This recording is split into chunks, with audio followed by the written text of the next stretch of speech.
Hello, and welcome to another Super Dispatch support video. Today, we're going to be going over how to use the company revenue report inside of Carrier TMS. To get started, you'll want to head to superdispatch.com and log into Carrier TMS. Once inside the platform, you'll want to click on the report section. And then once inside the report section, click on company revenue.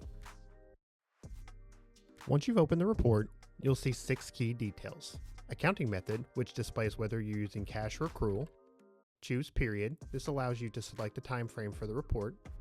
The company name shows a list of companies that have paid you during the selected period. Load count displays the number of orders each company has completed with you. Amount paid indicates the total amount paid by each company. And then total revenue summarizes your total revenue for the selected time frame.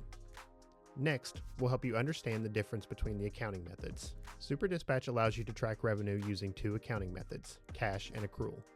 Cash calculates revenue based on when payments are received.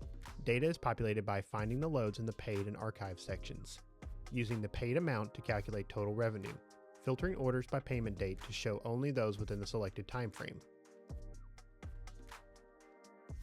The accrual accounting method calculates revenue based on when invoices are sent rather than when the payment is received. This data is populated by finding orders within the billed, paid, and archive sections, using the order price to calculate the total revenue, filtering orders by the invoice send date to include only those within the selected time frame.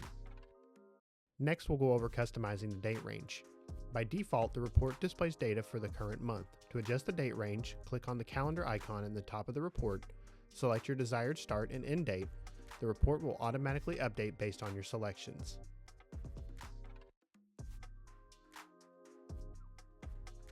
And that's it. You now know how to access and use the company revenue report inside of Carrier TMS. If you have any further questions or need assistance, our support team is here to help. You can email us at support@superdispatch.com or click on the chat icon in the bottom right-hand corner of your screen. Again, thank you so much for watching this video, and we hope you have an amazing rest of your day.